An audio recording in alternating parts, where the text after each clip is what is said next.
don't fuck with it. And then if they don't fuck with it, then you look like a retard. Exactly. But if they do fuck with it, like, damn, I'm enjoying the business. So do you Fucking Saturday. You know, Saturday is closer day. Nobody really be calling these people. So for sales on Saturday, when you got less people calling people and you're the only one, the probability of closing is gonna be higher.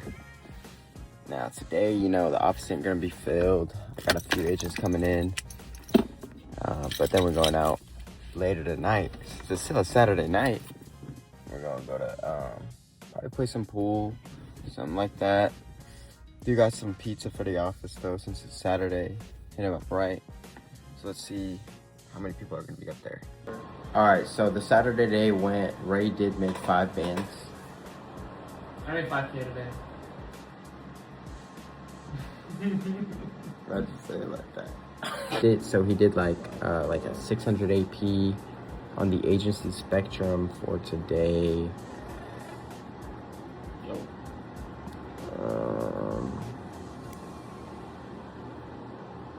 Only 1,400 really new business submitted because his was a rewrite.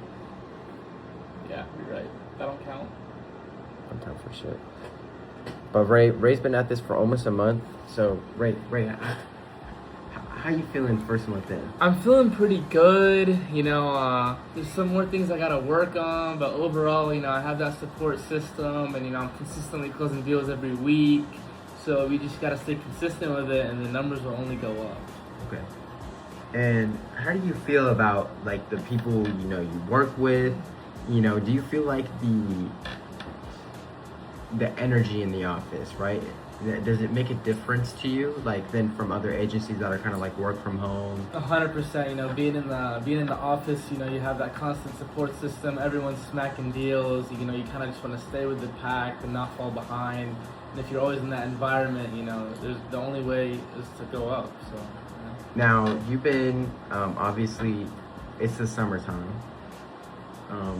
But for people who are in college and they don't think they can do this because they have college classes, what do you say? I think it's all about time management, and it really just comes down to, you know, how bad like you want what you want for your, you know, your future. You know, there's 24 hours in a day. You can definitely make stuff work. And so you're in college right now, right? Yeah. How many days a week are you in class? Like three to 4 days a week. And you're still almost about to hit 10K this month, right? Yeah, exactly. It's all about time management. 3 days a week at college, still about to hit 10K. Living it. Exactly. Now, if you're obviously, you know, with college and everything like that, you know, it's gonna be a little harder to expand as fast. But where'd she go? Office is empty on Saturday. Ina. So, our agent Ina here, this is probably one of her first full months. Ina, how much are you at for this month? In production, 26. 26,000. And how do you feel like, you know, it's been so far? You know, you're one of your first months basically in the business. You know, what are your thoughts on it? Like being in the office, the people you work with. Life changing. It's a very good environment to be around. You're not gonna find that anywhere else. I'll tell you that. Perfect. Very special. And plus, you get a view. We're both in it. Oh, we're both in it. We're both in it, bro. Okay. You're the newest, basically the newest agent here. Pretty much. So, enter like the mind, right? Like, let's say for people who are like watching this and they're thinking about getting into life insurance, right? Mm-hmm. What were all the questions you were asking yourself that you didn't know? Like the things that were like most interesting, like running through your mind, like how does it work? How do I get paid? Things like that. Like, what was your biggest worries? My biggest worry was, you know, just to keep the business afloat, bro. Just to make sure that I can still stay in the business and keep on writing. Right. And you know, the only way you can solve that problem is by just sitting down and dialing to just make sure your boat is afloat. So that was your biggest worry? My like, biggest worry was just to make sure that I just stay in it. I just didn't want to fail out. You didn't want to fail? No, I didn't want to. I didn't want to be one of those people that comes in, does the third month, and then it's out. Right. Okay. And like, did you have anything going on like you were confused about? Like, Remember, you asked me so many questions. Remember, you were a question asker. You were asking me questions. I was in Puerto Rico. You were calling me. Yeah, bro. I was just asking like how like you know like how the payment works, how you get paid, how like the how you get the leads, how that works, and how you actually what method do you use when you call clients, and like the framework and the structure. Remember, there's questions about that. Perfect. Frameworks and structure. I think payment is a good. Payment's a good one. Okay. Payment's a good one. Yeah, All right. Payment's a good one. Let's say explain it. So someone's watching this. They're like, how do they get paid? They just like that. Like how did I explain payment to you? Okay. So basically, you know, once you get a client a policy and it goes into effect, and they send the first payment out to the insurance company, you get about the first 9 month advancement of the annual premium of the whole policy. Right. That's how much you get paid, and then your commission is based off your monthly production. So most agents start off at like 70. So you get 70% of the 9 month of the annual premium. And as the client keeps on making those payments, you get the 10, 11, and 12 month. Right. After that 9 months hits. Now, so for perspective, right, kind of like going into a bigger definition. For example, let's say you were talking to someone on the phone. All right, you sold them a policy. They're paying $100 a month. The annual premium for that is $1,200. Now your 9 month advance. The reason your carrier gives you a 9 month advance is just because they're basically saying your business is good. We're trusting that your client is not going to miss a payment for 9 months. They're advancing that to you. So that's $900 as the full advance commission for that policy. But you don't start at full commission. You still have to work your way up. Now some agencies they can start some agencies start at like 40% for their agents. Damn, it just really depends on the agency. Yeah, exactly. So I could really put someone at 40%. That would matter. So Ray started at 70%. So that 900 would equate to $630. Automatically to the bank account rather than the next day once the policy is into effect. Exactly. I mean, it matters to carrier though. Yeah. Because Corebridge, they'll be paying once a week because they're old. Yeah. Exactly. But I mean, it's kind of crazy to think about, on a 20-minute call. You can get $600 just like that. Right, exactly. But the thing I think people don't talk about is what goes behind the scenes to get that $600 paycheck. Right, because they're like, you make $600. Like, it sounds so good. You make $600 off a 20-minute call.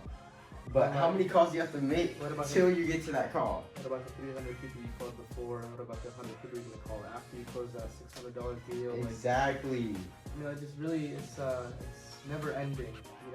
You'll be satisfied, you'll be happy for about 5 minutes, but then you gotta realize, oh shoot, I gotta get another one. There's another one. That 600 is not gonna be coming in constantly. It's just one time. If you want to sustain your business, you gotta keep it going.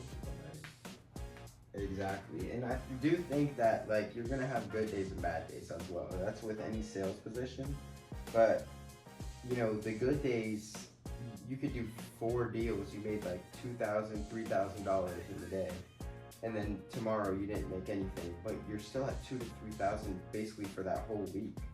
Yeah. And not a lot of people, especially at like the age when I started at like 19, were making that kind of money. Yeah, it seems too good to be true, but once you get into the business, you can really see how far you can go. Right. You just gotta go.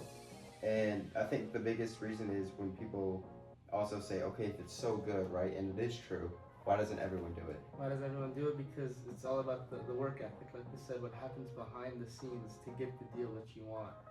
There's a lot of unseen work, a lot of criticism you get from the clients for trying to do your job and trying to help people.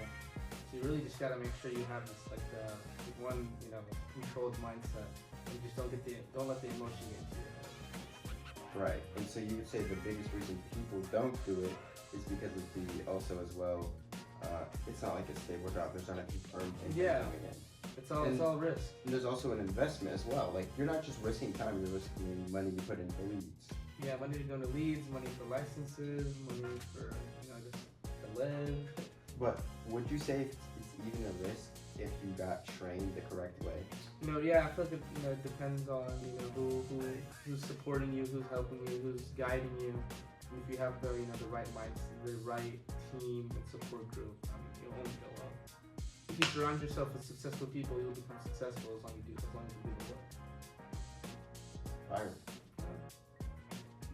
Now, what's like a thing in the business that you think is not talked about? Because your social media got flooded by this business now, right? You see it on Instagram all the time. What do you think no one talks about that you're just like, it's untalked about, but it's a big part of it? Is it chargeback? Yeah. Chargebacks. That's a pretty big topic. That's an evil topic. It's an evil topic, but it's part of the business. Okay, I got you. So, what, you haven't gotten a chargeback? I haven't got a chargeback yet, but you know, you gotta prepare mentally for that and make sure you don't steer off or become scared of the chargeback. You know, it's just part of the business. It's part of the risk. But you know, I feel like a chargeback is there to test if you're really serious or not. And the people who do survive the chargeback can tell if they're serious or not, because they'll continue going. Right. I think the best skill you need to have to be able to do a business that has its ups and downs with the risk of investment, going home empty-handed, even though you did all the work, is that you have to have this skill of not quitting. Yeah, just don't quit. And that's a hard skill to have. People will always look at, oh, I can just go be doing this and get like a stable 4K a month, 5K, 6K a month, even let's say, and they're completely fine. Their bills are paid. They have a little extra money. But there's so much potential that you have to realize that you could be regretting later on that you could have already been making 6K a week to 10K a week. So then you can scale it higher. It really just depends on who wants to live, a better life. You kind of got to grind at the beginning. Exactly. It's definitely more of a niche thing. Yeah, not a lot. I mean, a lot of people do it, but you know, compared to the rest of the population, compared to the rest of people who are the same age as us, it's not a common thing, I would say. You know, actually, wait, I looked this up one time. I think I told you this. So, you know how you see so many people doing it now, like it's in social media and they post everything about it? Guess how many only licensed life insurance agents there are currently in the fully business? licensed? Like us? Yeah, fully licensed life insurance. Like 100,000 agents? Maybe a million? Is that right? I don't know. A million? A million agents? Bro, so there's less than a million agents, including life and health. Just for life, that are only solely for life insurance, it's like 100,000. That's like nothing. And there's 400 million of like the population of the United States, right? Yeah, 300, like almost 350 right now. Yeah. So and it's a needed product, bro. That's a lot of people with not as many like competition. Right. I feel like there's so many more salespeople at every. There's like 300,000 car salesmen. Yeah, that's for sure. That's for sure. Yeah. You know, phone salesmen, all that type of shit. No, you started going pest control. They gotta put that. We leave that shit. You dodged the bullet there, bro. I saw I saw a YouTube video from the company that I'm supposed to work with and like how they're doing it, bro. Bad, bro. Really? What were they doing? Well, they're like going into people's backyards searching for bugs, bro. They're like, yo, this is dangerous for your children, bro. No way they have to say it's dangerous for your children. I can show you the video, bro. It's bad, bro. I'm like, thank God I didn't do that shit, bro. So, wait, and then weren't they saying also like dogs or something? Bad for the dogs, yeah. And they always sell in the rain because they say their product works well in the rain. So sell in the rain? Sell and like door knocking in the rain. Because they're like, oh, our product works perfectly in the rain, so this is the perfect time to sell. So yeah, we dodged that shit, bro. So you would have to be walking around in the rain? In the rain, trying to sell people, door to door. I mean, I doubt anyone would want to go out of their house in the fucking rain. Bro, there's people who do door-to-door life insurance, bro. Yeah, Who did it? Who was talking Jamari? No. He did door-to-door something. He did phone sale, like Wi-Fi, like AT&T. Yeah. But door-to-door life insurance, the negative about it is that you don't have unlimited prospects. Yeah, it's like you kind of just gotta go from neighborhood to neighborhood, But like that's in your state. Then what are you gonna go drive over to your next state? Like let's say for example you're in Georgia now, you covered all of Georgia, which would take a long time, probably a lot of no's, a lot of miles, a lot of gas money. Then you gotta go to Florida. I would say maybe the one upside with door-to-door life insurance is that you get to see the client face to face, so you know who. Exactly. But besides that, the immediate trust. You don't even have to be as skilled because you have to be way more skilled and professional on the phone for them to trust you on the phone. Yeah, which I would say is more important in the long run in terms of your career and your life. Why? Because You can everything's speak on the moving. phone. Everything's moving virtual. Exactly. So you develop that tone and that skill. It's way better than the door. But even then, I'll FaceTime a client. I FaceTime a client on my MacBook. And then say you look too young. I remember it was actually the funny thing. I think I told you this. She was looking for her bank and we were in her app. Even I couldn't find it. Like it was just they were covering it everywhere. So she had to call her bank. Then she ended up finding the checkbook, right? But she was like she couldn't go over $50 a month. She was like I can't. Fixed income. I was like sure. I never try to upsell someone that they've gone on a fixed income. Yeah. Because the biggest thing for me is that more coverage isn't always better if you're not going to have it forever. Exactly. You also don't want to put them in a situation where it's going to hurt them financially, and then eventually you get screwed up in a couple months later. So The coverage doesn't do anything unless it lasts forever. yeah. But she was saying she can't go over 50, right? On her when she was screen sharing her checking it. She said 16 grand. Yeah, that was that one. Yes. Oh my god. She's never charged back. Yeah, you're chilling on that, bro. You always have money in that account. 16 grand. So, I mean, It's crazy. I'm surprised you said she didn't more than 50. I know, right? You had other I forgot her name. But yeah. Is there anything else you know that's about the business? True. I mean, I would say, building your agency. That's pretty good. That's a good perk that not a lot of people talk about. How an agent. Residuals. What's residual? You didn't get residuals So what does that mean? for the next year? No. Oh, so he's learning with y'all. What's residual? Basically, if your book of business is good, so you know how you get 9-month advance, and then you get your 10th month when they make that, you get that while you're getting other deals, so you're getting that passive income from the 10th, 11th, and 12th month at the end of the year of that policy. Mm-hmm. For like the next year, you get it matters what carrier, but like on average, it's like let's say like 5 to 10% of their annual premium Yo. stacked up with all your other policies you did a year ago. So let's say you had 300K in annual premium, 10%. 30K. Damn, I didn't even know about that. Yeah, you can stack it up. Yeah. Yo. That's another way to make money. And then you can also sell your book of business to a big company as well. Does it matter how large your book of business is? Yeah, because that will give you the more value.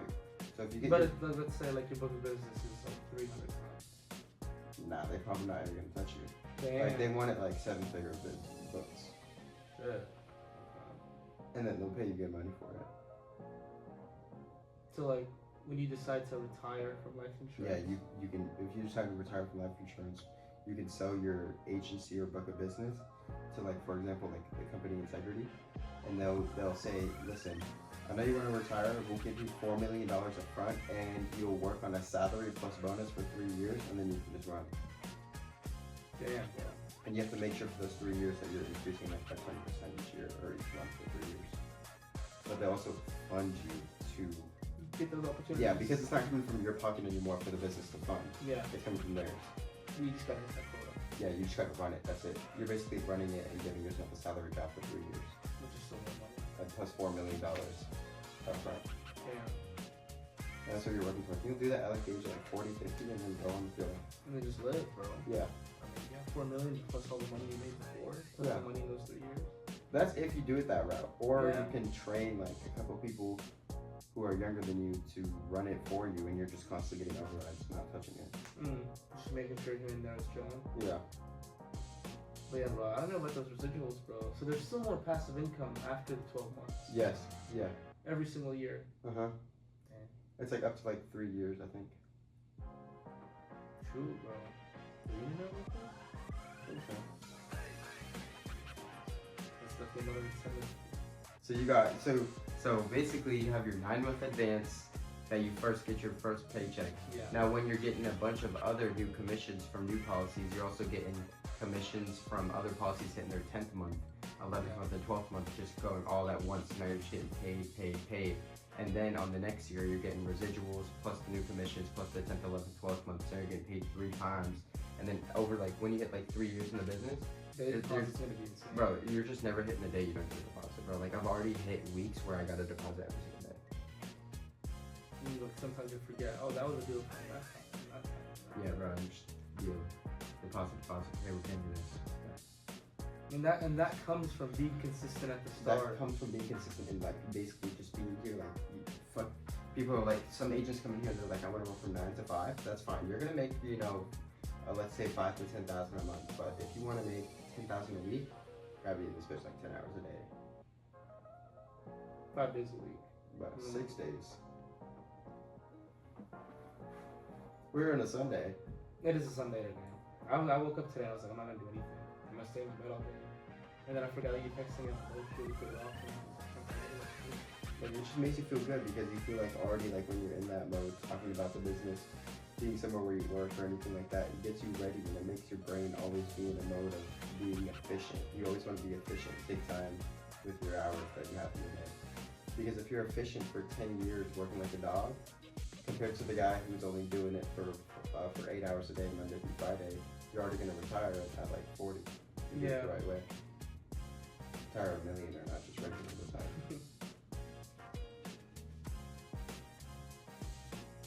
Yeah, but you just gotta stay consistent. Just remember the ultimate goal, bro. And whenever I feel like down, and just like now I want to pull up, now I want to come and dial, now I want to sit and get yelled at by clients. And then it's like you gotta remember, like, you keep on asking yourself, like, are you like really where you want to be? Like, are you that comfortable to the point where if you just stop working, stop writing, you can live a happy life? No. There's still more work need to be done, bro. So. Exactly. No. And it's off right on a motivational message to all the young folks out there. Young folks, well, I'm young as well. Exactly. Alright, well, I would say it doesn't really matter how old you are, where you come from, how skillful you are. It really just comes down to how strong your work ethic is. And if it's that strong, it will only go up. Only go up.